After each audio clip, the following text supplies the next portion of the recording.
Assalamualaikum warahmatullahi wabarakatuh. Bismillahirrahmanirrahim. Innal hamdalillah nahmaduhu wa nasta'inuhu wa nastahdihi wa nastaghfiruh. Wa na'udzu billahi min shururi anfusina wa min sayyiati a'malina. May yahdihillahu fala mudilla lahu wa may yudlilhu fala hadiya lahu. أشهد أن لا إله إلا الله وحده لا شريك له وأشهد أن سيدنا محمدا عبده ورسوله اللهم صل وسلم وبارك على حبيبنا وسيدنا محمد وعلى آله وأصحابه وعلى من سار على نهجه إلى يوم الدين أما بعد. Yang saya hormati seluruh jawatan kuasa pengurusan Yayasan Ta'alim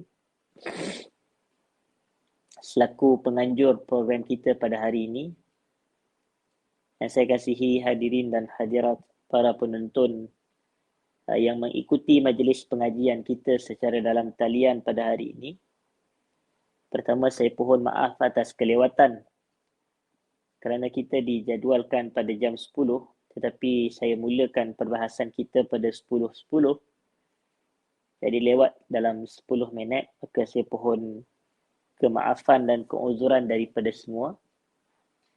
Dan yang keduanya, kita nak ceritakan pada hari ini, hadirin dan hadirat, perbahasan tajuk kita adalah penghayatan pesanan Luqman Al-Hakim. Penghayatan pesanan Luqman Al-Hakim. Dan sebenarnya tajuk kita ini hakikatnya adalah kita nak jadikan juga sebagai sesi tadabbur Al-Quran. Kita kena niat untuk tadabbur Quran daripada pembelajaran kita daripada topik ini. Maknanya pasakkan dan masukkan dalam hati kita ini, majlis kita ini, kita nak dapatkan penghayatan terhadap ayat Al-Quran. Kerana tadabbur ini adalah ibadat, dan ibadat berhajat kepada niat. Innamal a'malu bin niyat wa innamal likulli imri'in ma nawa. Dan Allah perintahkan kepada kita ini untuk tadabbur. Allah sebut, kitabun anzalnahu ilaika mubarak liyadabbaru ayatihi waliyatadzakkara ulul albab. Al-Quran ini adalah sebuah kitab yang telah kami turunkan ia kepada kamu, wahai Muhammad. Kitab yang mubarak, kitab yang diberkati, yang penuh dengan keberkatan. Liyadabbaru ayatihi, supaya umat kamu dapat tadabbur ayat-ayatnya. Dan supaya golongan ulul albab mengambil peringatan menerusi ayat-ayat Al-Quran. Dan antara ayat-ayat tersebut adalah pengkesahan berkenaan dengan Luqmanul Hakim ini, serta wasiatnya atau pesanannya kepada anak lelakinya. Oleh kerana itu, kita nak teliti satu persatu kisah tersebut dan wasiat tersebut supaya kita dapat keluarkan seberapa banyak manfaat daripada pesanan Luqmanul Hakim. Yang pertama sekali, kita perlu kenal terlebih dahulu tentang Luqman Al-Hakim ini. Maka secara ringkas, hadirin dan hadirat para penonton yang dimuliakan, Luqmanul Hakim berlaku perbezaan pandangan dalam kalangan ulama. Sebahagian ulama, dan sebahagian ini merujuk kepada segelintir ulama, mereka menyatakan bahawa Luqman ini adalah seorang nabi min anbiya'illah, iaitu seorang nabi dari kalangan para nabi Allah. Ini pandangan yang pertama. Adapun majoriti ulama, bahkan sebahagian ulama kata, sepakat para ulama menyatakan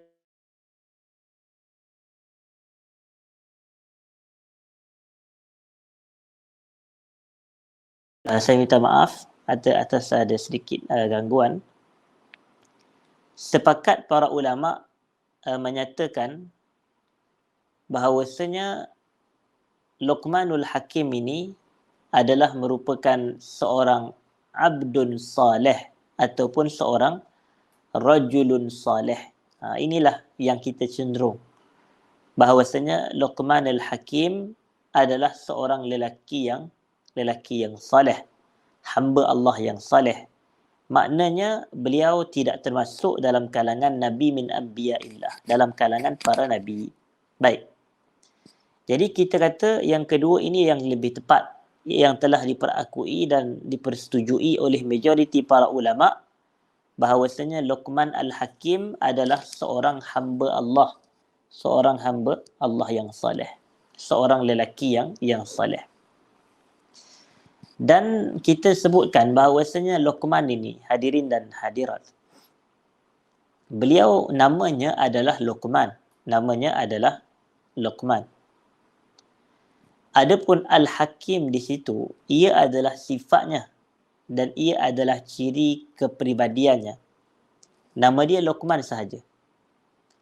Dan Al-Hakim itu kita katakan adalah ciri yang membawa erti yang bijaksana, yang bijaksana. Maknanya seakan kita nak terjemah Luqman si bijaksana. Itu. Tetapi sebahagian masyarakat kita ini memang menamakan terus anak sebagai Luqman Al-Hakim. Begitu. Tidak ada salahnya. Cuma dari sudut penamaannya adalah Luqman sahaja. Al-Hakim tu adalah ciri dan sifat kepribadian dia. Dan Al-Hakim ini kita katakan ia berasal daripada perkataan hikmah. Berasal daripada perkataan hikmah.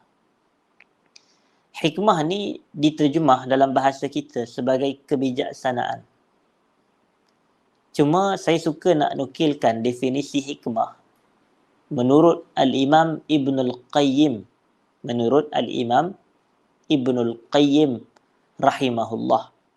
Syamsuddin Ibnul Qayyim yang kita sebutkan wafat pada tahun 751 Hijrah itu. Ibnul Qayyim, beliau menukilkan satu definisi hikmah ataupun beliau menyatakan satu definisi hikmah yang bagi saya baik. Iaitu hikmah itu mencakupi 3 perkara, hadirin dan hadirat. Yang pertamanya, fi'lu ma yanbaghi. Yang keduanya, alal wajhi alladhi yanbaghi. Yang ketiganya, fil waqti alladhi yanbaghi. Hikmah tu kita melakukan perkara yang betul atau perkara yang perlu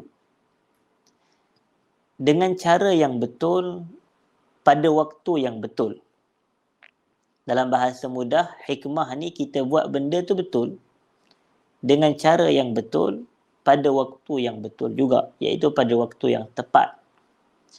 Kadang-kadang ada sebahagian orang dia nak menegur dan kita tahu teguran itu adalah suatu yang benar. Contohnya, teguran itu adalah perkara yang betul. Cuma boleh jadi cara dia menegur itu tidak kena. Begini. Cara dia tegur tidak betul. Boleh jadi cara dia tegur tu dengan nada yang menganjing ataupun nada yang menyindir. Ataupun teguran itu dilakukan di khalayak secara berhadapan dengan orang lain, bukan semata dengan individu yang kita nak tegur, tetapi boleh jadi dengan cara yang boleh menjatuhkan air muka orang itu ataupun mengaibkan orang yang kita tegur. Jadi cara begitu tidak betul, maka ini tidak apa? Tidak hikmah. Begitu juga pada waktu yang betul. Kalau kita nak menegur seseorang dan seumpamanya, dia ada waktu dia. Dia ada masa dia yang khusus. Jadi inilah definisi hikmah. Dan orang yang berhikmah ini kita dapat lihat terzahirnya hikmah itu daripada pertama ucapan lidah dia. Maknanya kalau kita tengok cara dia menyusun tutur kata dia pun, maka itu adalah menampakkan dia ini seorang hakim, seorang yang bijaksana. Maka apa yang dituturkan oleh orang yang bijaksana ini, perkara yang dia tuturkan tu perkara yang betul, perkara yang tepat, kena pada waktunya, cara itu adalah cara yang tepat. Itulah yang kita tengok hikmah. Dan menerusi yang pertama ini, iaitu hikmah menerusi tutur kata ini, inilah yang dapat kita lihat ada juga pada peribadi Nabi kita sallallahu alaihi wasallam, iaitu apabila Nabi kita ini ditanyakan persoalan-persoalan oleh beberapa orang sahabat, tetapi Nabi memberikan jawapan dengan jawapan yang berbeza. Kita ambil contoh. Ada para sahabat yang bertanya kepada Nabi tentang amalan apakah yang paling baik. Maka Nabi jawab, Nabi kata as-salatu ala waqtiha, iaitu salat pada waktunya. Salat pada waktunya. Dan wallahu a'lam, saya cenderung kepada salat pada waktunya itu merujuk kepada salat pada awal waktu. Salat pada awal waktu. Dan ada lelaki lain yang datang kepada Nabi dan beliau bertanyakan soalan yang sama juga. Amalan apa yang paling Allah suka atau yang paling baik? Maka Nabi SAW jawab, al-jihadu fi sabilillah, berjihad di jalan Allah. Dan yang ketiganya, ada juga yang bertanya kepada Nabi SAW soalan yang sama. Namun Nabi kita SAW menjawab dengan kata-katanya birrul walidain, buat baik kepada dua ibu bapa. Buat baik kepada dua ibu bapa. Jadi di sini menunjukkan apa dia? Nabi kenal individu dan Nabi memberikan jawapan sesuai dengan apa yang dikehendaki oleh individu tersebut. Ataupun apa yang layak dan selayaknya dilakukan pada individu tersebut. Dan kategori inilah kategori hikmah. Itu yang pertama, iaitu hikmah dapat terzahir menerusi ucapan dan tutur kata. Yang kedua, kita dapat lihat hikmah ini menerusi tindak tanduk seseorang. Maknanya dari sudut perlakuan dia, tindakan dia, keputusan dia. Maka kita akan dapati adanya hikmah daripada perbuatan dia. Kadang-kadang mungkin kita tertanya, kenapa dia buat begini tetapi tidak begini dan begini? Begitu. Jadi kita kata yang ini namanya apa? Yang ini namanya hikmah. Yang ini adalah merujuk kepada hikmah. Dan kita nak tengok kepada seseorang hamba Allah yang Allah sifatkan dianya sebagai seorang yang sangat berhikmah. Al-Hakim, sangat berhikmah, yang Allah Ta'ala rakamkan di dalam surah Luqman. Di dalam surah Luqman. Surah yang ke-31 pada muka surat yang ke-412 daripada Mushaf Al-Quran. Muka surat yang ke-412. Jadi kalau para penonton sekalian ada mushaf di rumah, boleh sama-sama kita buka. Ataupun yang ada aplikasi Quran dalam phone, kita pun boleh buka kepada aplikasi Quran tersebut dan boleh tengok kepada mushaf Al-Quran ini pada muka surat yang ke-412. Iaitu ada lebih kurang 7 ayat, bermula daripada ayat yang ke-12 sehinggalah kepada ayat yang ke-19. Saya perbetulkan, ada 8 ayat. Daripada ayat yang ke-12 sehinggalah kepada ayat yang ke-19. Maknanya dalam satu halaman ini, satu halaman muka surat 412 ini, maka keseluruhannya adalah bicara berkenaan kisah Luqmanil Hakim dan wasiatnya, pesanannya kepada anak dia.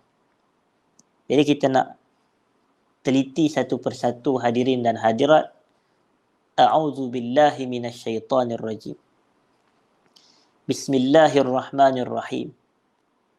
Walaqad atayna Luqmanal hikmata an ishkur lillah. Wa man yashkur fa innama yashkuru li nafsihi wa man kafara fa innallaha ghaniyyun hamid. Terjemahannya, dan sesungguhnya kami telah memberikan kebijaksanaan kepada Luqman agar dia bersyukur kepada Allah. Sesiapa yang bersyukur kepada Allah, sesungguhnya dia bersyukur buat dirinya sendiri. Dan sesiapa yang kufur, yakni kufur kepada Allah, sesungguhnya Allah itu maha kaya lagi maha terpuji. Maha kaya lagi maha terpuji. Ayat yang ke-12 daripada surah Luqman. Daripada ayat ini, kita boleh keluarkan beberapa faedah dan beberapa ibrah hadirin dan hadirat. Yang pertama sekali, Allah menceritakan kami telah kurniakan kepada Luqman ini al-hikmah, kebijaksanaan. Ini menunjukkan kepada apa? Ini menunjukkan bahawasanya kebijaksanaan itu adalah al-minhah al-ilahiyah, kurniaan ilahi daripada Allah. Hikmah adalah kurniaan Allah. Bukan semua orang dia boleh dapat hikmah ini kerana ianya adalah sesuatu yang kita katakan gifted, sesuatu yang diberi kepada seseorang. Sesuatu kurniaan Allah. Dan ini adalah menunjukkan hikmah ini sama sifatnya seperti ilmu. Ilmu juga kita kata kita mampu berusaha. Tetapi hakikat untuk kita mendapatkan ilmu itu adalah datangnya daripada Allah Subhanahu wa ta'ala. Ramai orang yang boleh baca kitab banyak tetapi dia tak dapat ilmu. Ramai orang yang boleh menghadiri majlis ilmu dengan jumlah yang begitu banyak dalam sehari tetapi dia tidak mendapatkan ilmu.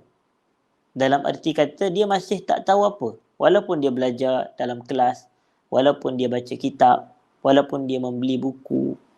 Kerana apa? Kerana ilmu ni kurniaan Allah. Kurniaan Allah. Namun, dan ini dalilnya adalah seperti yang tuan-tuan biasa dengar firman Allah Subhanahu wa ta'ala, yarfa'illahu alladhina amanu minkum walladhina utul ilma darajat. Allah mengangkat orang yang beriman dari kalangan kamu, pertama. Yang kedua, Allah mengangkat orang yang dikurniakan, diberikan ilmu dari kalangan kamu sebanyak beberapa tingkatan. Jadi Allah guna bahasa apa? Allah tak guna bahasa wallazina alimu. Macam yang pertama tadi, yarfa'illahu allazina amanu minkum. Allah mengangkat kedudukan orang yang beriman. Tetapi bila part yang kedua, Allah kata wallazina utul ilma. Dan Allah angkat golongan yang diberikan ilmu. Allah tak kata diangkat golongan yang ada ilmu. Tetapi yang diberikan ilmu. Maknanya apa di situ? Ilmu adalah pemberian Tuhan dan ilmu adalah kurniaan Allah. Cuma kalau kita sebut ilmu ni kurniaan Allah, adakah kita tak boleh minta? Jawapannya disebabkan ia kurniaan Allah lah kita boleh minta. Sebagaimana rezeki adalah kurniaan Allah, kita minta rezeki daripada Allah. Sebagaimana kesihatan, kekayaan, kekuasaan adalah daripada Allah, kita minta daripada Allah. Sama sahaja konsepnya. Sebab itu Nabi SAW mengatakan, salullaha al-ilman nafi'. Mintalah kepada Allah ilmu yang bermanfaat. Maka kita pun berdoa dalam zikir pagi kita, Allahumma inni as'aluka ilman nafi'a wa rizqan tayyiba wa amalan mutaqabbala. Ya Allah, Kau berikanlah atau aku minta kepada kamu ilmu yang bermanfaat, rezeki yang baik serta amalan yang diterima. Allahumma inni as'aluka ilman nafi'a. Ya Allah, aku mohon kepada kamu ilmu yang bermanfaat, rezeki yang baik serta amalan yang diterima. Jadi kalau begitu kita buat kepada ilmu, iaitu kita memohon kepada Allah agar Allah kurniakan kita ilmu yang bermanfaat. Maka yang keduanya kita mohon kepada Allah untuk Allah kurniakan kita hikmah.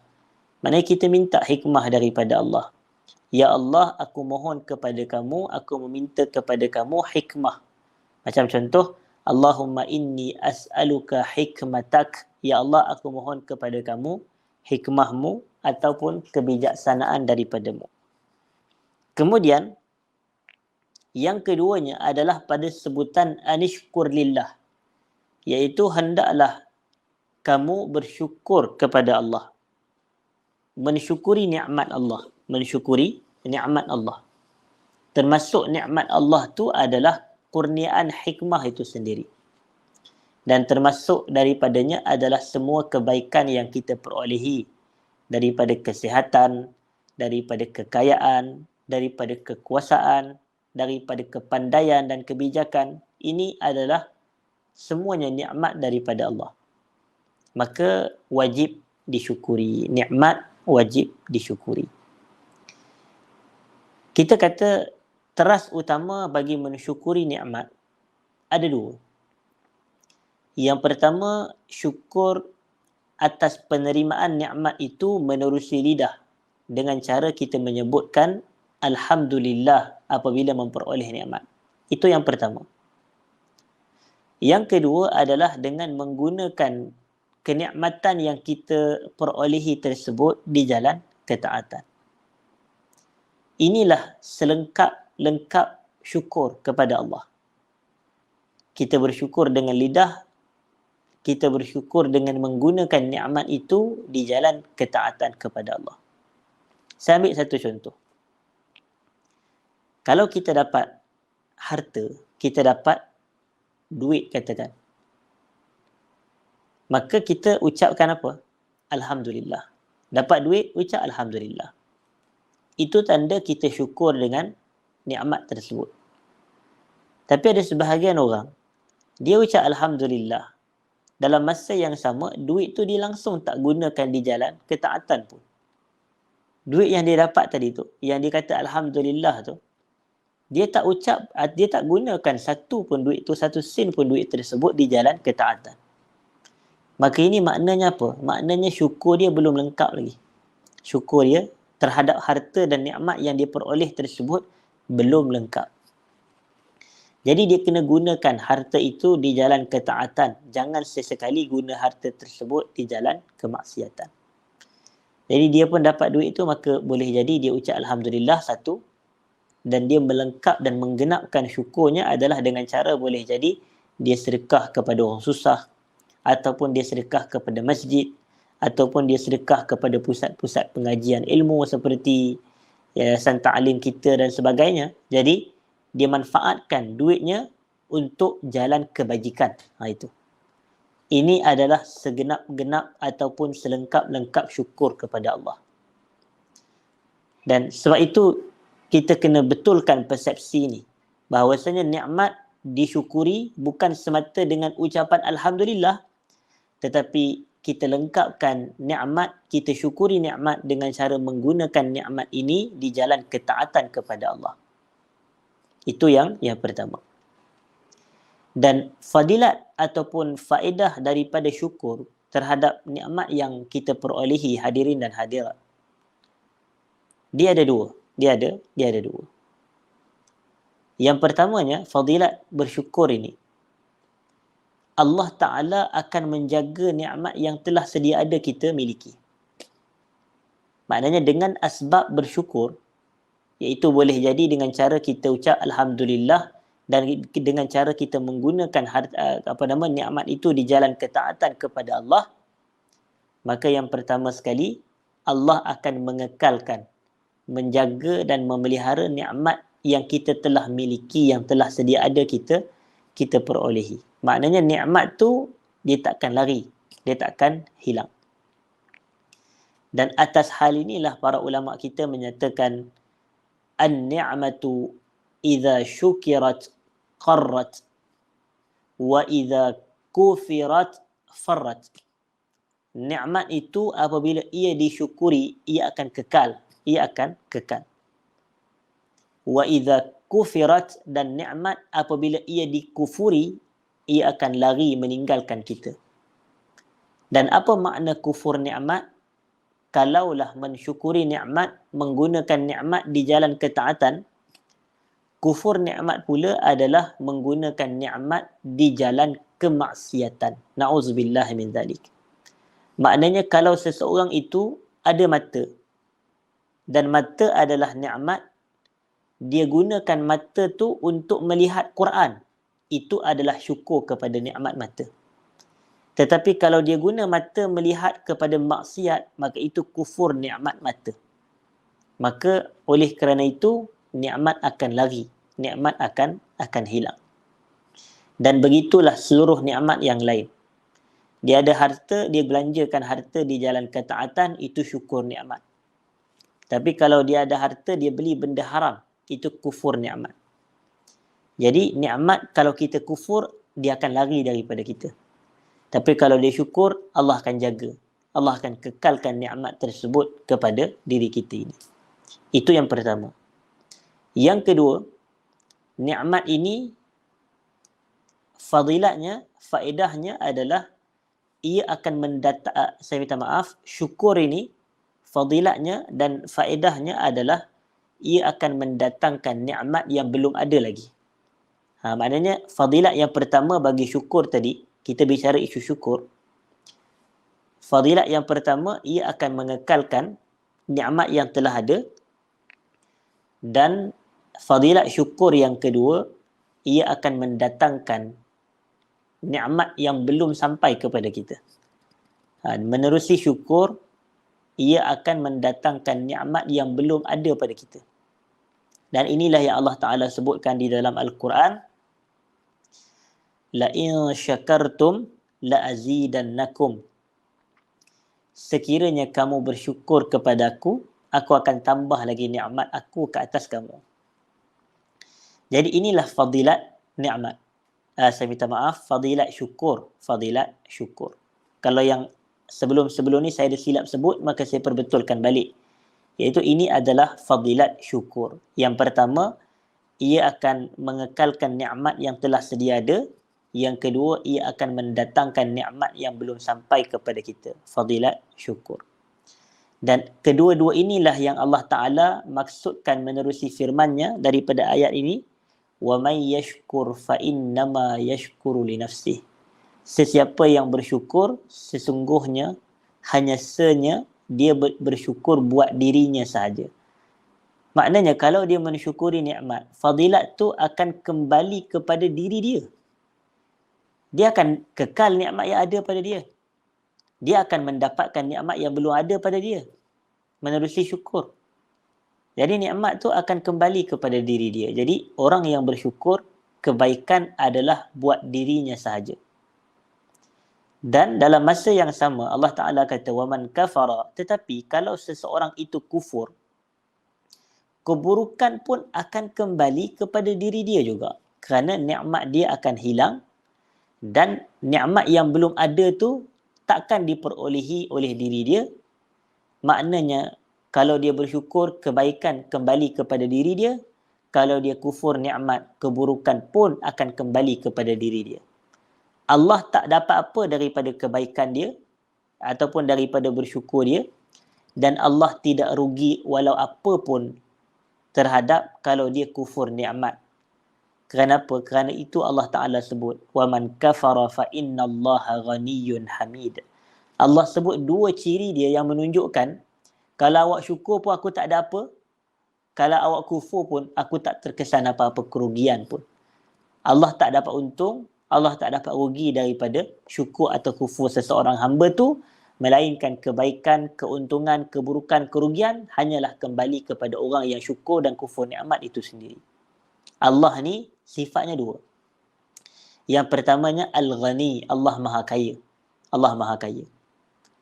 Dan kekayaan Allah ni mengatasi kekayaan manusia paling kaya atas muka dunia pada hari ini. Kita kata sekarang ini yang paling kaya atas muka bumi ini dari kalangan manusia adalah Elon Musk tu. Yang kita kata pengasas Tesla. Jadi kita tengok dia paling kaya sekali. Selain daripada Bill Gates, selain daripada Bezos dan seumpamanya, yang Amazon punya pengasas itu. Jadi kita kata Allah, kalau macam saya selalu sebut, sebahagian manusia ni, macam contoh, kalau katakanlah Musk itu tadi, dia berada pada kedudukan manusia paling kaya di dunia. Kalau dia kata, contohlah, atas tak ada lagi lah yang lebih kaya daripada dia kan. Sebenarnya, bahagian tu boleh ditegur oleh Allah Subhanahu Wa Taala. Dia macam kisah dahulu kalau kita mengikuti majlis kisah Nabi Musa alaihi salam dengan Nabi Khadir itu. Apabila Nabi Musa dia kata yang tidak ada manusia yang paling berilmu daripada dia. Maknanya orang tanya dia, adakah manusia yang lebih alim daripada awak? Dia kata tak ada. Maka bila dia kata tak ada, Allah Ta'ala tegur dia. Kerana dia tidak menisbahkan ilmu kepada Allah. Dan dalam Quran, dalam surah Yusuf, sekiranya saya tak silap, Allah Ta'ala mengatakan, وَفَوْقَ كُلِّ ذِي عِلْمٍ عَلِيمٍ. Atas orang yang ada ilmu tu, pasti ada yang lebih berilmu daripada dia. Dan Ibnu Abbas, apabila beliau menafsirkan ayat ini, beliau kata, ilmu ni setiap adanya orang yang berilmu, akan ada lagi orang yang lebih berilmu daripada orang tersebut, sehinggalah keilmuan itu terakhir dan kemuncaknya kembali kepada Allah. Berakhir kepada Allah Subhanahu wa ta'ala. Maknanya apa? Maknanya, kadang-kadang kita duk kata kita paling kaya. Jadi bila kaya tu, seolah-olah kita ni apa semua, kita hebat, kita gah, kita besar. Tapi kita kena ingat, akhirnya puncak kekayaan kembali kepada Allah. Yang mana Allah ni sifat dia Al-Ghani. Cuma nak disebutkan di sini, bila Allah ni maha kaya, dia tak berhajat kepada orang lain nak bagi bantuan kepada dia. Itu makna dia. Dia tak berhajat kepada orang lain. Dia tak berhajat kepada makhluk dia untuk bagi bantuan kepada dia. Bahkan kita ni lah yang berhajat kepada bantuan dan pertolongan Allah. Sebab itu kita ni tak bersifat dengan sifat ghani. Walaupun nama kita ghani. Tapi kita bersifat dengan sifat faqir. Kita bersifat dengan sifat faqir. Sebab itu Allah Ta'ala kata, antumul fuqara ilallah. Kamu ni fakir kepada Allah. Berhajat, kita tak ada apa. Dalam hidup ni tak ada apa dia. Dalam hidup. Kita berhajat kepada harta daripada Allah, kesihatan daripada Allah, ilmu daripada Allah, kekuatan dan kekuasaan daripada Allah. Dan kita berhajat kepada hikmah daripada Allah Subhanahu wa ta'ala. Jadi, disebutkan, وَمَنْ كَفَرَ فَإِنَّ اللَّهَ غَنِي. Yang pertama ghani, kaya. Yang kedua Allah ni hamid. Dan hamid ni adalah Allah ni dia maha terpuji. Dia bukan maha hina. Ataupun dia tidak hina. Allah ni maha terpuji. Bila Allah ni maha terpuji, dia tak ada hajat kepada apa-apa ni makhluk dia. Maknanya kalau maksud di sini, kalau orang tu kufur kepada nikmat Allah sekalipun, Allah tak jadi hina lah. Allah tak terkesan. Macam tu. Macam kita kalau orang buat jahat kepada kita, mungkin kita rasa terhina. Tapi Allah ni kalau orang buat tak elok ke, orang buat maksiat kepada dia pun, Allah tidak terkesan dalam arti kata keburukan kepada pelaku pembuat itu bukan kepada Allah. Kerana Allah ni maha terpuji. Baik, selesai ayat yang pertama. Kemudian kita nak pergi kepada ayat yang kedua. Inilah bermulanya penceritaan pesanan Luqman Al-Hakim. Pesanan Luqman Al-Hakim. Iaitu, وَإِذْ قَالَ لُقْمَانُ لِابْنِهِ وَهُوَ يَعِظُهُ يَا بُنَيَّ لَا تُشْرِكْ بِاللَّهِ إِنَّ الشِّرْكَ لَظُلْمٌ عَظِيمٌ. Dan ingatlah ketika mana Luqman berkata kepada anak lelakinya. Dia ada anak lelaki. Dan wahuwa ya'izuhu, ketika dia sedang memberi peringatan kepada anak lelakinya ini. Wahuwa ya'izuhu. Dan ya'izuhu, ia merujuk kepada perbuatan apa? Perbuatan mau'izah. Perbuatan mau'izah. Kita biasa dengar perkataan mau'izah. Dan mau'izah membawa erti peringatan. Cumanya para ulama mereka kata dua. kebiasaan sifat mau'izah ni, dia mesti ada targhib, satu galakan, satu anjuran. Dan dia mesti ada tarhib. Yang ni kata para ulama. Ciri mau'izah mesti ada targhib dan tarhib. Targhib ni adalah kita nak galak orang buat baik. Tarhib ni kita nak memberi amaran kepada orang daripada buat jahat. Itu makna targhib, tarhib. Anjuran dan ancaman. Itu makna targhib, tarhib. Jadi inilah dalam setiap mau'izah, dia mesti ada dua ciri ni. Yang pertama, galakkan orang buat baik. Yang kedua, halang orang, bagi amaran kepada orang terhadap buat kejahatan. Dan mau'izah ni, dari sudut orang kata hala tuju, dia boleh berlaku dalam bab manhaj, iaitu metodologi. Dan yang kedua, ia boleh berlaku dalam bab akidah, Maknanya ada mau'izah yang dilakukan terkait dengan isu manhaj dan ada mau'izah yang dilakukan terkait dengan isu akidah. Apa contohnya? Kita kata contohnya begini, hadirin dan hadirat. Kita biasa dengar tentang sebuah hadis yang diriwayatkan daripada sahabat Nabi sallallahu alaihi wasallam yang bernama Al-Irbad ibnu Sariyah radhiyallahu anhu. Al-Irbad bin Sariyah. Dia kata apa? Dia kata wa'adhana Rasulullah sallallahu alaihi wasallam mau'izah. Satu hari Rasulullah telah memberikan suatu mau'izah kepada kami. Yang mana ciri mau'izah ini wajilat minhal qulub, yang mana hati bila mendengarnya rasa gemetar. Wa zarafat minhal uyun, dan ketika mana kita mendengar mau'izah Nabi ni, kita boleh mengalir air mata kita ini. Boleh menitiskan air mata kita kerana terkesannya dengan mau'izah Nabi. Lalu para sahabat pun mereka bertanya kepada Nabi. Mereka kata, ya Rasulullah, ka'annaha wasiyatun muwaddi'.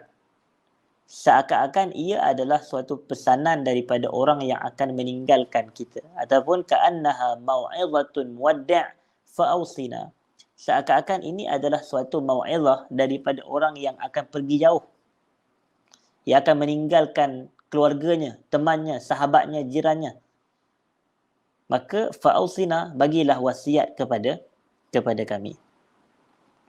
Maka Nabi pun sallallahu alaihi wasallam mengatakan, usikum bitaqwallah. Aku berpesan kepada kamu agar kamu takwa kepada Allah. Was-sam'i wat-ta'ah. Wa in ta'ammara 'alaikum 'abdun habasyi. Kamu hendaklah dengar dan patuh sekalipun yang dilantik menjadi pemimpin kamu adalah seorang hamba yang berbangsa Habasyah, iaitu seorang hamba yang berkulit hitam. Dan wa alaikum Nabi sallallahu kata usikum bis-sam'i wat-ta'ah, ataupun usikum bitaqwallah was-sam'i wat-ta'ah wa in ta'ammara 'alaikum 'abdun habasyi. Kemudian Nabi kata, fa'innahu may ya'ish minkum ba'di. Sesungguhnya siapa dari kalangan kamu yang masih hidup selepas aku wafat, fasayara ikhtilafan katsira. Maka dia akan melihat perselisihan yang banyak. Fa'alaikum bisunnati wa sunnatil khulafa'ir rasyidin al-mahdiyyin min ba'di. Addu 'alaiha bin nawajis. Wa iyyakum wa muhdatsatil umur fa inna kulla bid'atin dalalah, kata Nabi sallallahu alaihi wasallam. Maka hendaklah kamu berpegang teguh dengan sunnah aku dan sunnah para khulafa ar-rasyidin. Gigitlah ia dengan gigi geraham kamu dan jauhilah kamu perkara-perkara yang direka dalam agama ini, kerana semua yang direka itu adalah bid'ah dan setiap bid'ah itu adalah kesesatan, kata Nabi sallallahu alaihi wasallam. fa inna kulla muhdatsatin bid'ah wa kulla bid'atin dhalalah. Berdasarkan hadis tersebut. Jadi ini adalah apa? Ini mau'izah. Keseluruhannya ini adalah mau'izah yang terhimpun anjuran dan ancaman, dan fokusnya adalah berkait dengan manhaj. Iaitu macam mana manhaj kita dalam mendepani perselisihan pandangan yang berlaku selepas wafatnya Rasulullah sallallahu alaihi wasallam. Jadi manhaj kita pegang teguh kepada sunnah Nabi dan para sahabat, gigit dengan gigi geraham, kemudiannya kita mengelakkan perkara-perkara bid'ah dalam agama. Itu manhaj kita dalam mendepani yang kita sebutkan mau'izah dari sudut manhaj. Dan yang kedua tadi saya kata mau'izah dari sudut akidah, dan contohnya adalah kisah Luqmanul Hakim. Pesanan Luqmanul Hakim ni dia termasuk dalam kategori mau'izah dari sudut akidah. Kerana mula-mula sekali dia memberikan penekanan tentang akidah. Jadi yang pertama sekali, apa dia kata kepada anak lelaki dia? La tusyrik billah. Jangan sesekali kamu mensyirikkan Allah. Jangan mensyirikkan Allah. Dan syirik ni dia boleh jadi menerusi 3 cara. Iaitu syirik dari sudut i'tiqad dalam jantung hati dia. Yang kedua, syirik menerusi lidah. Dan yang ketiganya, syirik menerusi perbuatan anggota badan. Seperti seseorang yang menyembah kepada selain Allah, sujud kepada selain Allah. Maka ini termasuk dalam syirik sebenarnya. Ia termasuk dalam kategori syirik. Dan di sini adalah menunjukkan isyarat penting kepada kita. Seorang ayah, kalau dia nak memberikan penekanan dan pesanan kepada anak dia, dia kena dahulukan dengan mengajar tauhid terlebih dahulu. Dengan mengajar akidah terlebih dahulu. Sebab itu kita katakan hadirin dan hadirat, biarlah kalau boleh, ucapan pertama yang anak kita dengar sebaik dia dilahirkan adalah ucapan La ilaha illallah Muhammad Rasulullah. Dia kena dengar banyakkan ucapan La ilaha illallah ke telinga bayi. Bukan nak suruh jerit, tapi kita bisikkan La ilaha illallah, La ilaha illallah. Supaya apa? Supaya ucapan pertama yang masuk ke telinganya adalah kalimah tauhid.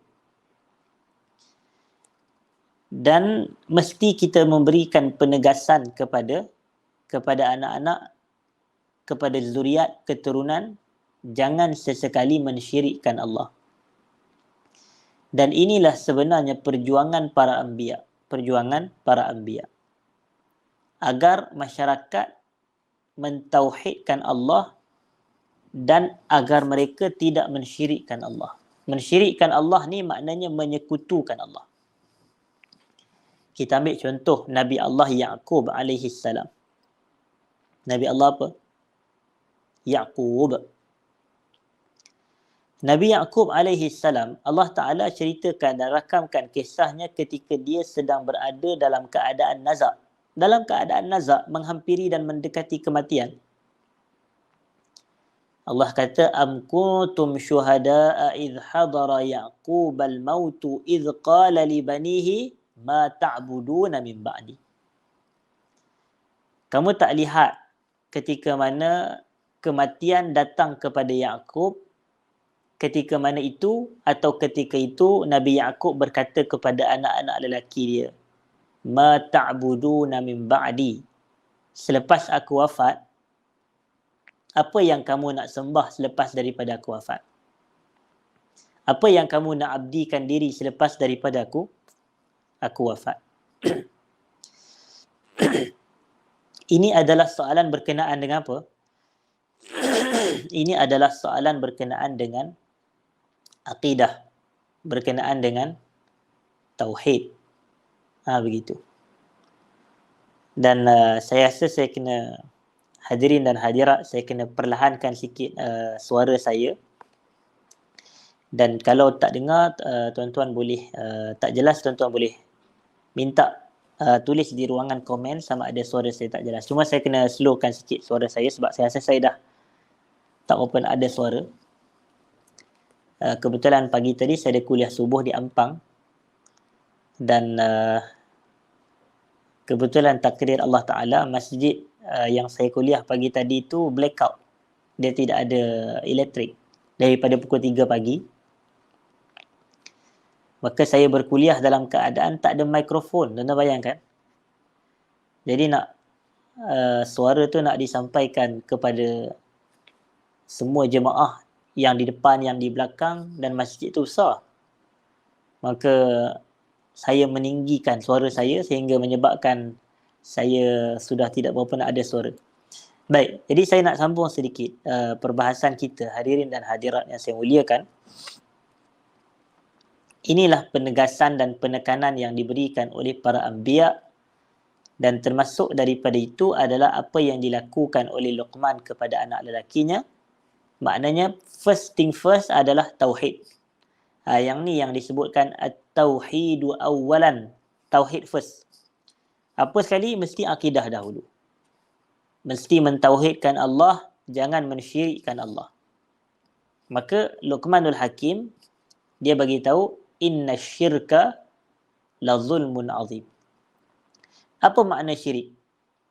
Ini kadang mungkin orang tertanya juga bila kita dok kata syirik, apa makna syirik? Syirik ini adalah kita menjadikan Allah Subhanahu wa taala ini sekutu ataupun menjadikan bagi Allah sekutu dalam ibadat. Kita menjadikan bagi Allah itu sekutu dalam ibadat. Macam contoh, sepatutnya kita salat kepada Allah. Tapi seseorang tu dia mendirikan salat boleh jadi dalam unsur pemujaan terhadap jin dan syaitan sebagai contoh. Maka sepatutnya ia ditujukan kepada Allah, dia pergi kepada syaitan, kepada pemujaan jin dan seumpamanya, maka kita katakan itu menunjukkan kepada apa? Menyekutukan Allah dalam ibadat. Menyekutukan Allah dalam ibadat. Dan itulah dianya syirik. Itulah dianya syirik. Dan Allah Ta'ala sebut apa dia? Inna syirka la zulmun azim. Inna syirka la zulmun azim. Syirik adalah kezaliman yang paling besar sekali. Syirik adalah kezaliman yang paling besar. Pertama, apa makna zulum? Az-zulmu. Maka kita kata az-zulmu adalah lawan kepada al-adlu. Al-adlu. Adil lawannya zalim. Zalim lawannya adil. Dan apa pula definisi adil? Untuk kita faham definisi zalim, maka kita kata adil adalah wad'u syai'i fi mahallih. Adil ini adalah meletakkan sesuatu pada tempatnya. Meletakkan sesuatu pada tempatnya. Adil bukan sama rata, tetapi adil adalah meletakkan sesuatu pada tempat dia. Kalau adil wad'u syai' fi mahalli, meletakkan sesuatu pada tempatnya, maka zalim adalah wad'u syai' fi ghairi mahalli, meletakkan sesuatu tidak pada tempatnya. Jadi kalau kita meletakkan sesuatu itu tidak pada tempatnya, maka kita telah berbuat kezaliman. Kita ibadat kepada siapa? Ibadat tempatnya kepada Allah, ditujukan kepada Allah. Jadi kalau ada orang beribadat kepada selain Allah, maka itulah kezaliman. Kerana dia tak meletakkan ibadah pada tempat dia. Sedangkan Allah perintahkan kita ni, وَمَا خَلَقْتُ الْجِنَّ وَالْإِنْسَ إِلَّا لِيَعْبُدُونَ. Aku tak ciptakan jin dan manusia melainkan untuk mereka ibadat kepada aku, Allah kata dalam surah Az-Zariyat ayat 56 itu. Jadi kita kata ibadat ni untuk Allah. Tapi kalau ada seseorang itu dia beribadat kepada selain Allah, yang ni masalah ni. Itulah yang Allah marah kepada geng sembah berhala dan seumpamanya itu. Jadi kadang-kadang kita khawatir kita pun melakukan perkara yang sama. Kita sepatutnya berdoa kepada Allah. Allah kata wa qala rabbukum ud'uni astajib lakum. Berdoalah kamu kepada aku akan mustajabkan. Tapi kadang sebahagian kita ni dia minta doa tu daripada kubur sebagai contoh. Dia minta doa daripada macam-macam tempat-tempat yang dianggap sebagai ada keramat lah, ada suci lah, ada sekian dan sekian. Tapi dilupa yang Allah ni lah maha suci, Allah lah maha berkuasa, Allah lah sekian dan sekian. Itu berlaku juga dalam kalangan masyarakat kita. Atas apa je kefahaman sekalipun, ini bukan kefahaman yang diajar oleh Nabi SAW. Awak boleh takwil dengan pelbagai takwilan. Awak boleh ceritalah ada dalil-dalil yang sipi-sipi pun. Tetapi adakah ini yang diajarkan oleh Nabi-Nabi ataupun Nabi kita SAW? Adakah ini sebenarnya yang diperjuangkan oleh Nabi kita SAW? Ataupun yang Nabi kita ajar, untuk fokus dan tekan adalah tauhid, mengesakan Allah dalam ibadat, jangan mensyirikkan Allah. Jadi kalau orang tanya kita, apakah sebesar-besar kezaliman? Jawapannya syirik kepada Allah. Bahkan dosa syirik adalah satu-satunya dosa yang sekiranya seseorang itu mati dalam keadaannya, dosanya tidak akan diampunkan. Innallaha la yaghfiru an yushraka bihi wa yaghfiru ma duna dzalika liman yasha. Allah tak akan mengampunkan dosa orang yang mensyirikkan Allah. Maksudnya apa? Orang yang mati dalam kesyirikan. Adapun jika seseorang itu dia mensyirikkan Allah semasa dia masih hidup, kemudian auzubillah min dzalik, kemudian dia bertaubat kepada Allah dan dia bertaubat daripada mensyirikkan Allah, maka orang ini Allah terima taubatnya. Namun yang dimaksudkan dalam ayat tadi, innallaha la yaghfiru an yushraka bihi, itu adalah orang yang mati dalam keadaan syirik. Dia mati dalam keadaan syirik, tidak bertaubat, tidak sempat bertaubat, maka dia itu tidak diampunkan dosa-dosanya. Na'udzubillahi min dzalik. Dan kemudian kita nak pergi kepada ayat yang ke-14, hadirin dan hadirat. Allah kata, wa wassaynal insana biwalidayhi. Kami memberikan wasiat kepada seorang manusia itu, wasiat berkaitan ibu bapanya. Wasiat berkaitan ibu bapanya. Maka di sinilah daripada kisah Luqman ini menunjukkan kedudukan ibu bapa adalah selepas Allah Ta'ala. Kedudukan ibu bapa selepas Allah Ta'ala. Dalam erti kata, selepas kita melakukan ketaatan kepada Allah, maka perintah kedua adalah ketaatan kepada Rasulullah sallallahu alaihi wasallam. Dan petunjuk ini banyak dalam Quran. Allah kata, wa qada rabbuka alla ta'budu illa iyyah wa bil walidaini ihsana. Allah perintahkan kepada kamu untuk kamu tidak beribadah melainkan hanya kepada Allah, dan Allah juga perintahkan kamu untuk berbuat baik kepada dua ibu bapa.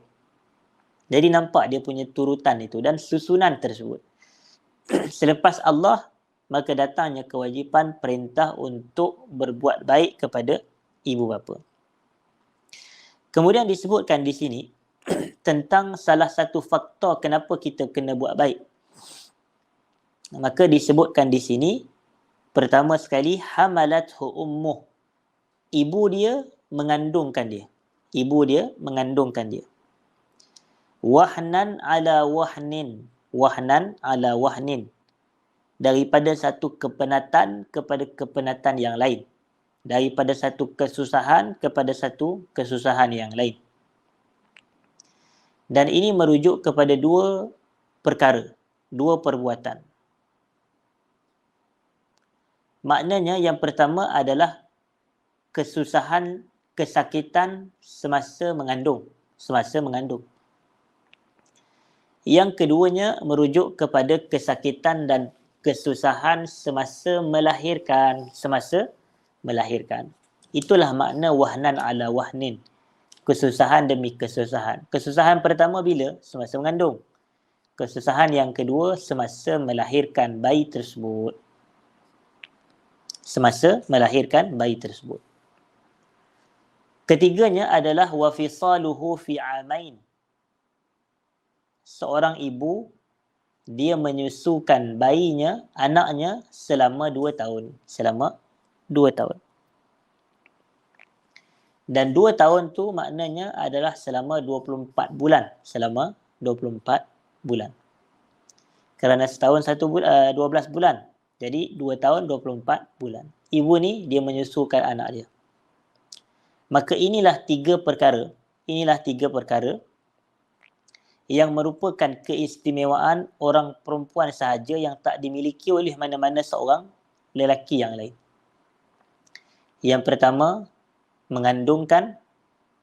Yang kedua, melahirkan. Yang ketiganya, menyusukan anak dengan susu badan lah. Kalau susu botol itu lelaki pun boleh bagi. Tetapi menyusukan anak dengan susu badan. Dan inilah 3 perkara, dan sebahagian ulama mengatakan atas faktor inilah Nabi SAW ataupun Islam ini meletakkan kedudukan ibu 3 kali di atas ayah. 3 kali di atas seorang ayah. Berdasarkan hadis yang kita biasa dengar itu, siapakah yang paling utama untuk kita berbuat baik, maka Nabi sebut sebanyak 3 kali. Ibu kamu, ibu kamu, ibu kamu, kemudian bapa kamu, kemudian bapa kamu. Jadi inilah ketiga-tiga keistimewaan tersebut yang hanya dimiliki oleh orang perempuan sahaja. Mengandungkan, melahirkan serta menyusukan. Kemudian maknanya di sini hukum asal adalah mentaati, ataupun saya minta maaf, sambungan dia anishkurli, hendaklah kamu pertama sekali bersyukur kepada aku. Kerana yang mewujudkan kita dan yang menciptakan kita Allah hakikatnya. Jadi kena syukur kepada Allah. Allah adalah sebab Allah yang mewujudkan kita di atas muka bumi ini. Ini yang disebut oleh para ulama sebahagiannya sebagai nikmat ijad. Nikmat ijad. Sebahagian membahagikan nikmat kepada 2. Imdad dan ijad itu. Nikmat ijad ni maknanya nikmat kewujudan atas muka dunia ni. Maka yang ni kita syukur kepada Allah. Kita syukur kepada Allah. Tapi asbab kita wujud adalah ibu bapa kita. Ini asbab kita keluar ke dunia ni, kita muncul di dunia ni dan kita hidup di dunia ni, sebabnya adalah ibu bapa kita. Maka sebab itu Allah Ta'ala kata apa? Anishkurli wali walidai. Syukur kepada aku dan syukur kepada ibu bapa kamu. Dan sebahagian tanya, macam mana cara nak bersyukur kepada ibu bapa? Dalam kitab tafsir, antara, saya tak sebut salah satu-satunya cara, antara cara bersyukur kepada ibu bapa adalah dengan mendoakan ibu bapa. Jadi kalau kita doa kepada ibu bapa dengan doa kebaikan, contohnya Rabbana ataupun Allahumma ghfir lana dzunubana wali walidina warhamhum kama rabbawna shighara. Ataupun Allahumma ghfir lana dzunubana wali walidaina warhamhuma kama rabbayana shaghira. Jadi kedua-dua ini adalah lafaz yang kita boleh gunakan untuk mensyukuri ibu bapa kita. Maknanya bersyukur kepada ibu bapa salah satu caranya, bukan satu-satunya cara. Salah satu caranya adalah dengan mendoakan ibu bapa kita. Ataupun Rabbighfirli wali walidai, ya Allah ampunkan aku dan 2 ibu bapaku. Ataupun itulah Allahumma ghafirli dhunubi wali walidai. Ini kita boleh lazimi dan kena banyakkan doa tersebut. Dan Allah Ta'ala kata, ilayyal masir, kepada akulah kamu akan dikembalikan. Kamu akan dikembalikan. Kemudian dalam ayat yang ke-15, hadirin dan hadirat, Allah Ta'ala memberikan satu kenyataan daripada kisah Luqman ini juga. Wa in jahadaka ala an tusyrika bi ma laysa laka bihi ilmun fala tuti'huma wa sahibhuma fid dunya ma'rufa wattabi' sabila man anaba ilaik summa ilayya marji'ukum fa unabbi'ukum bima kuntum ta'malun. Walaupun pada asalnya kita diwajibkan untuk mentaati ibu bapa, namun ketaatan itu ia tidak bersifat mutlak. Maknanya taat dalam semua benda yang disuruh. Tidak. Sebaliknya Allah Ta'ala memberikan sekiranya ibu bapa kamu memaksa kamu untuk menyekutukan aku terhadap perkara yang kamu tidak ada ilmu tentangnya, fala tuti'huma, maka tak wajib kamu mematuhi arahan tersebut. Maka di sinilah keluarnya satu kenyataan, ketaatan hanyalah dalam hal-hal kebaikan sahaja. Tidak ada ketaatan kepada maksiat. La ta'ata li makhluqin fi ma'siyatil khaliq, innamat ta'atu fil ma'ruf. Innamat ta'ah fil ma'ruf. La ta'ata li makhluqin fi ma'siyatil khaliq. Tidak ada ketaatan kepada makhluk pada perkara yang bermaksiat kepada Allah. Yang ni kita kena clear, hadirin dan hadirat. 3 perkara. Contoh. Yang pertama, ketaatan kita kepada pemerintah. Ketaatan rakyat kepada pemerintah. Yang kedua, ketaatan seorang anak kepada ibu bapa. Yang ketiga, ketaatan isteri kepada suami. Ketiga-tiga ni ada sandaran dia sebenarnya. Maknanya ada suruhan dan ada tuntutan untuk kita mentaati ketiga-tiga ini. Rakyat kepada pemerintah, anak kepada ibu bapa, isteri kepada suami. Cuma macam kita sebutkan, ketaatan ni adalah ketaatan yang terikat dengan ketaatan kepada Allah dan Rasul. Maknanya apa? Kalau pemerintah menyuruh kita melakukan sesuatu dan suruhan itu bukan maksiat, maka yang ni wajib dipatuhi. Macam contoh, pemerintah ketatkan ataupun tetapkan undang-undang jalan raya. Tujuannya adalah untuk menjaga keselamatan nyawa. Jadi, kita wajib patuh.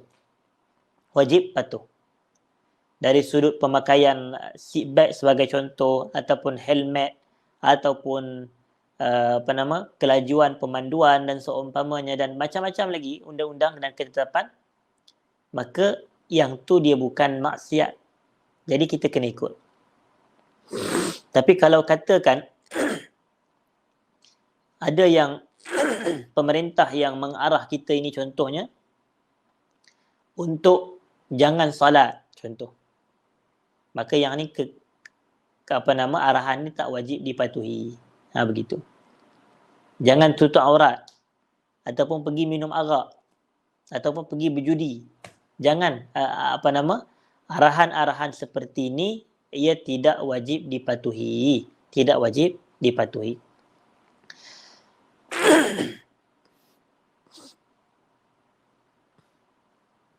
Dan begitu juga dengan suami. Kalau suami mengarahkan untuk isterinya buat benda-benda yang maksiat, suami kata kepada isteri, awak tak payah pakai tudung. Yang tu sebenarnya adalah tidak wajib dipatuhi. Tidak ada alasan kalau seorang isteri kata, saya tak pakai tudung sebab suami saya tak bagi. Tak boleh. Tak boleh begitu. Kerana tidak ada ketaatan pada makhluk dalam bermaksiat kepada Allah. Yang ni kena jelas. Begitu juga seorang ibu bapa. Kalau dia perintah kepada anaknya, contoh seperti yang Quran sebut dalam surah Luqman ni, wa in jahadaka ala an tusyrika bi, kalaulah kedua-dua ibu bapa kamu paksa kamu untuk syirik kepada aku, maka Allah kata apa? Fala tuti'huma, maka tak wajib taat. Tapi tak wajib taat, adakah maknanya kita menzalimi atau menyakiti mereka? Tak. Allah kata wasahibuhuma fid dunya ma'rufa. Buat baiklah kepada keduanya di atas muka dunia secara baik. Secara ma'ruf. Ayat ni zahirnya menunjukkan ibu bapa tu Islam ke bukan Islam?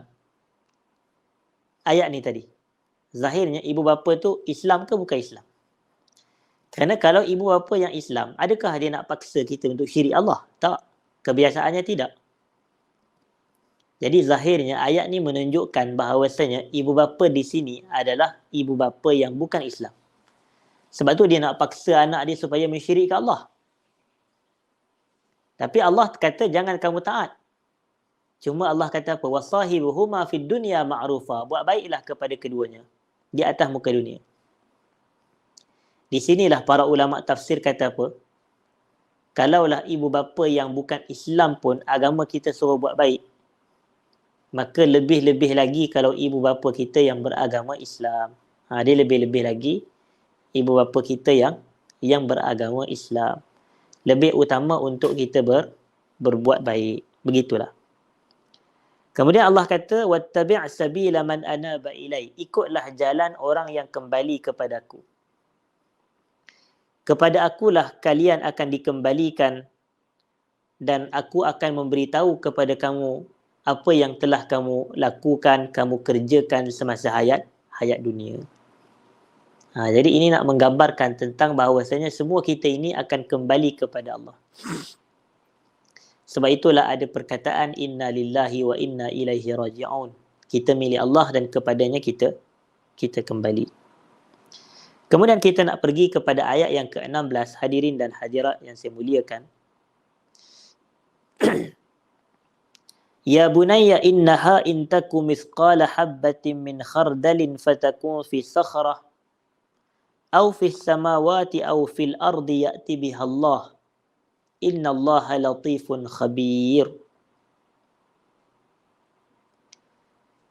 Wahai anakku, dia kata, wahai anakku. Dan sebenarnya kata para ulama, perkataan ya bunayya itu adalah panggilan dengan begitu sopan sebenarnya. Kalau kita sebut ya bunay itu sebenarnya panggilan wahai anakku. Macam tu. Jadi itu panggilan daripada seorang ayah kepada anak dia dengan panggilan yang begitu sopan, begitu santun, dan perkara inilah hikmah dalam nak bagi nasihat. Jadi kalau kita nak bagi nasihat kepada orang, contoh nak bagi satu teguran, gunalah bahasa yang elok. Kita kata wahai tuan. Ni nak bagi nasihat, oi, macam tu. Nak bagi nasihat, hey, kita kata begitu. Ini bukan hikmah. Ataupun kita nak bagi nasihat tapi dengan bahasa, tengok yang kawan ni dia guna bahasa ya bunayya, wahai anak lelakiku, wahai anakku. Innaha in taku mithqala habbatin min khardalin fatakun fi sakhrah. Kalaulah ada satu perbuatan sebesar biji sawi, ataupun kalaulah ada satu biji sawi yang mana terletak ataupun berada di sakhrah. Sakhrah ni batu besar. Sakhrah ni batu besar. Maknanya kalau ada benda sebiji, sebutir biji sawi tu, ada pada bawah batu tu. Au fil ard, au fis samawati au fil ard, ataupun ada di langit ataupun ada di bumi, ya'ti bihallah. Allah pasti akan dapat datangkan biji yang kecil tersebut. Maknanya biji sawi tersebut. Maknanya benda kecil, sekecil-kecil perkara pun Allah akan datangkan pada hari akhirat. Itu makna dia. Jadi ini menunjukkan kalau kita buat dosa walaupun sekecil-kecil perkara pada mata kita, ya'ti bihallah, Allah akan datang untuk adili dan hisap pada hari kiamat. Kenapa? Kerana Allah ni dia ada dua ciri. Innallaha latifun khabir. Allah ni maha halus pengetahuan. Maknanya benda yang dalam-dalam batu ke, dia di langit ke, ataupun di bawah tanah ke apa ke, ya'ti bihallah. Allah latif, maha halus, khabir, dan Allah maha meliputi pengetahuannya terhadap semua perkara. Allahu Akbar. Jadi Allah maha tahu yang kita sembunyi ke, yang kita zahirkan ke. Sebab itu ada doa, tetapi saya tak begitu jelas ingatan saya. berkenaan dengan Allahumma ghafirli ma a'lantu wa ma asrartu, kalau tak silap saya lah. Itu tapi ada riwayat itu. Jadi apa yang aku iklankan, apa-apa yang aku lakukan secara terang-terangan, apa yang aku sembunyikan, semoga kita Allah ampunkan kita. Dan dalam sujud Nabi SAW baca doa, Allahumma ghafirli dhanbi kullahu diqqahu wa jillahu wa awwalahu wa akhirah wa sirrahu wa alaniyatah. Kita kena lazimkan doa ni dan baca dalam sujud salat. Allahumma ghafirli dhanbi kullah. Ya Allah, kau ampunkan dosaku keseluruhannya.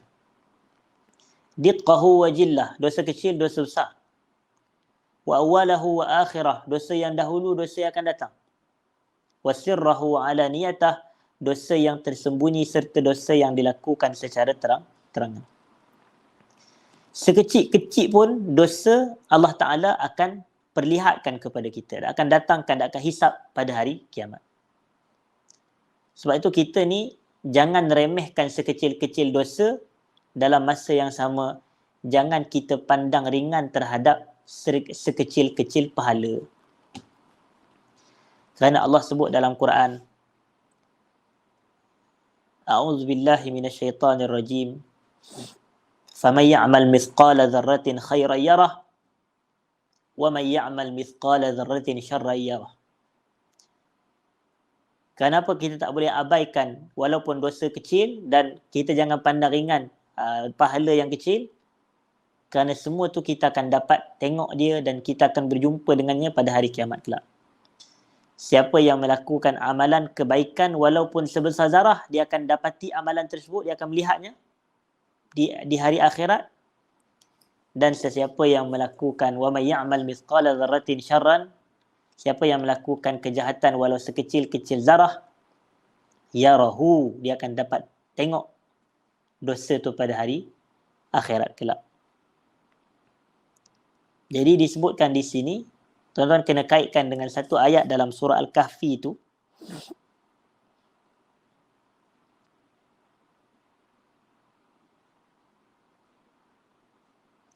Dan ayat yang kita maksudkan di sini, innaha intaku misqala habbatin, ini dia bukan semata meliputi dosa je yang kecil, tapi juga dia meliputi pahala yang kecil. Nampak? Maknanya kalau kita buatlah amalan nampak kecil, seperti mana biji sawi dalam batu ke, di langit ke, di bawah tanah ke, ya'ti bihallah, Allah tahu. Allah tahu. Jadi dia bukan semata khusus kepada amalan maksiat, tapi ia juga meliputi amalan ketaatan. Dan kaitkan dengan surah Al-Kahfi, yang mana Allah Ta'ala menyatakan, menceritakan berkenaan dengan orang-orang yang melakukan dosa maksiat.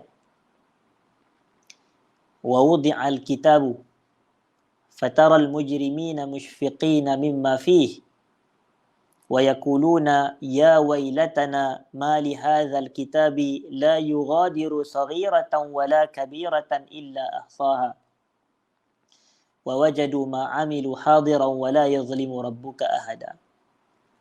Dihamparkan kitab, dibentangkan kitab. Kitab tu maknanya buku amalan kita lah, buku catatan amal kita. Maka orang yang banyak buat dosa, dia tengok buku tu, dia tengok dengan penuh rasa takut. Dan dia kata, habis binasalah kami ni, kitab apa benda ni, dia kata. Sampai tak terlepas langsung dosa kecil, dosa besar, melainkan semuanya dicatat di dalamnya. Dan mereka jumpa apa yang mereka lakukan semasa di dunia, semuanya tercatat dalam buku tersebut. Dan Allah kata, wala yazlimu rabbuka ahada. Allah tak zalimi seseorang pun dari kalangan kita. Sebaliknya yang menzalimi diri kita adalah diri kita sendiri. Awak tak ikut suruhan Allah, awak buat benda yang Allah larang, itulah menzalimi diri sendiri. Na'udzubillahi min dzalik. Jadi wa wajadu ma'amilu hadira. Mereka jumpa semua yang mereka buat di dunia, ke akhirat Allah tunjuk. Jadi tengok, walau sekecil-kecil perkara, kecil-kecil kebaikan, kecil-kecil keburukan, Allah akan bawa. Kenapa? Allah latif, Allah khabir. Itu ayat yang ke-16. Ayat yang ke-17,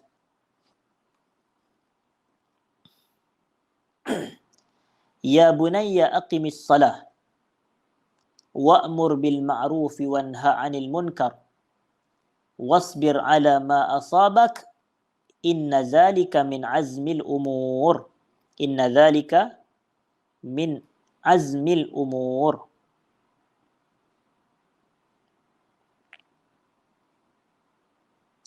Wahai anakku, ya bunai, dirikan salat.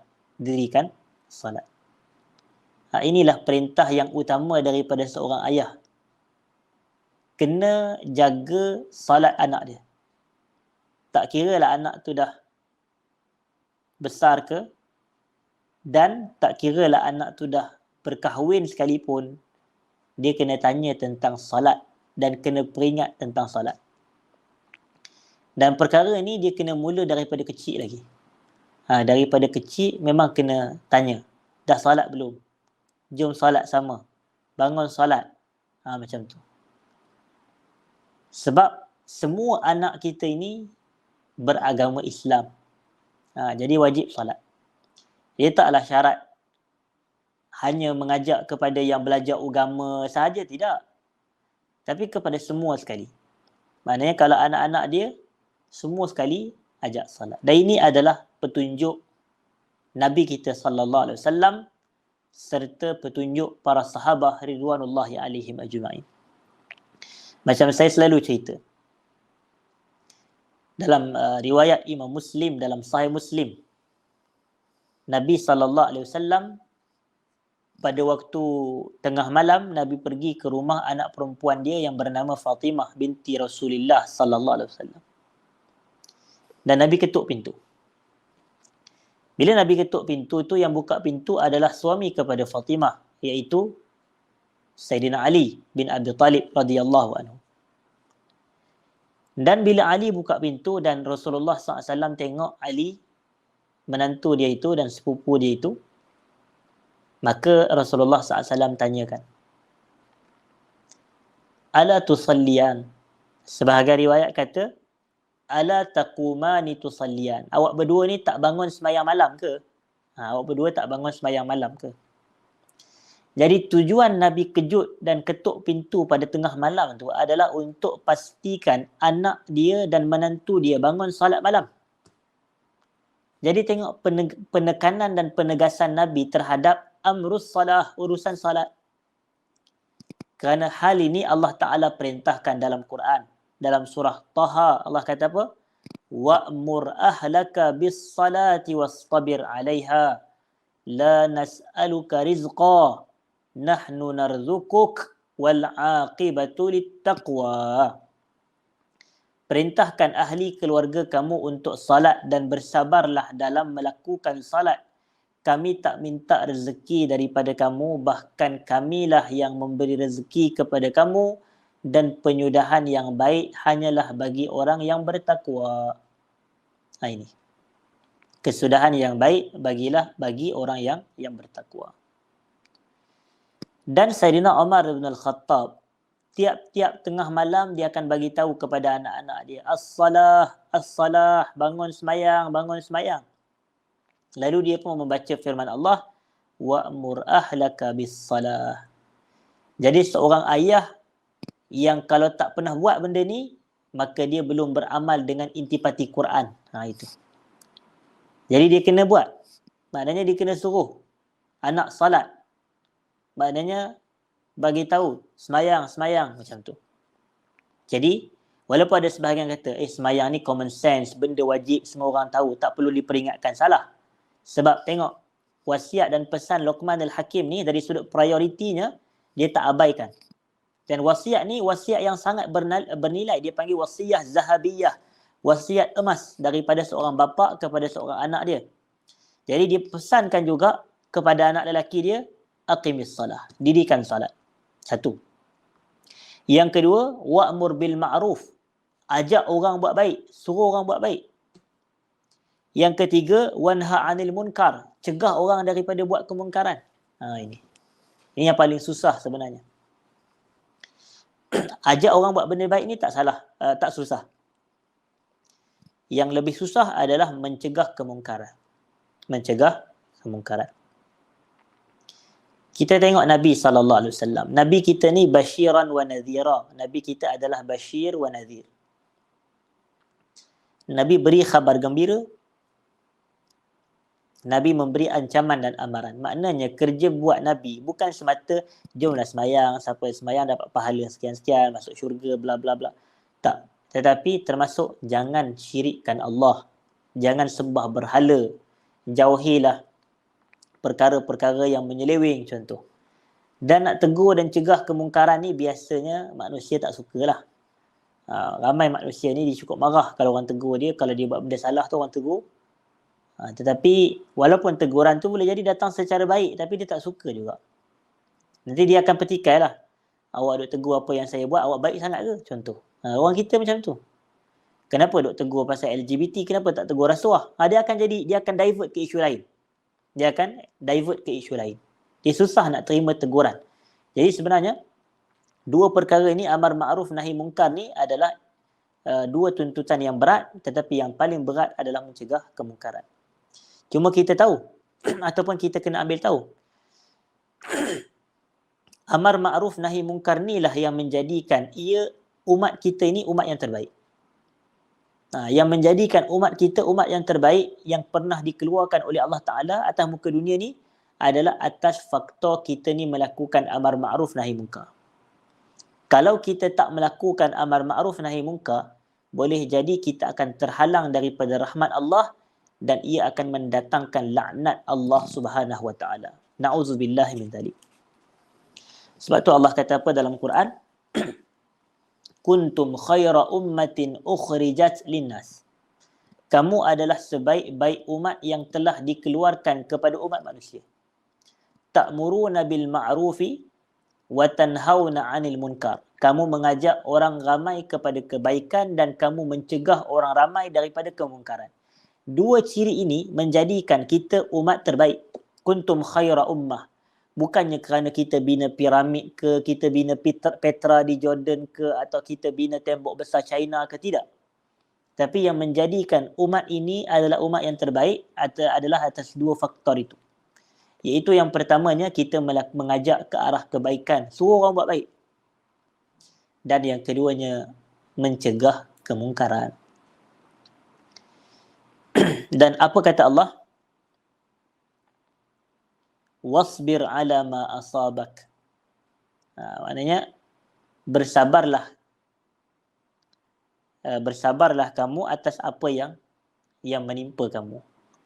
Amar ma'ruf nahi munkar ni dia adalah perjuangan para nabi, perjuangan para anbiya. Jadi biasanya orang yang melakukan dua tugasan ini, dia pasti akan diuji. Dia pasti akan ditentang dan dia akan diuji. Bila orang ajak buat baik, mungkin ada sebahagian kata awak tu bagus sangat ke contoh. Dan bila orang cegah kemungkaran, mungkin dia kata awak pun buat juga, keluarga awak pun buat juga. Nampak?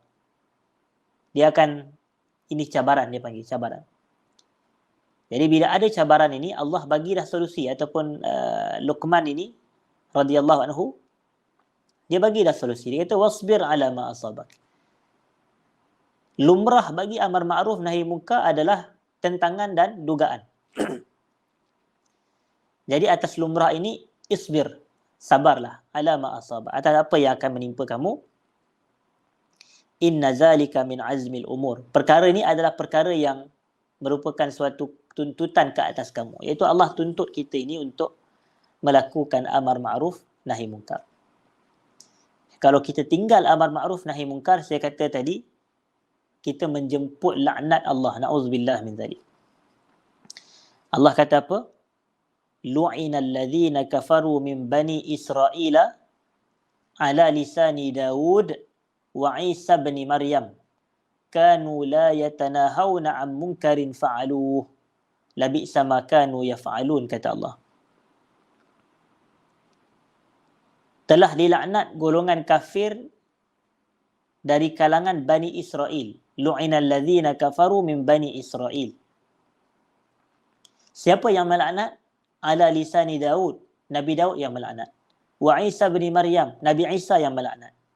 Atas apa mereka dilaknat? kanu la yatanahawna 'an munkar. Mereka ni tak mencegah kemungkaran.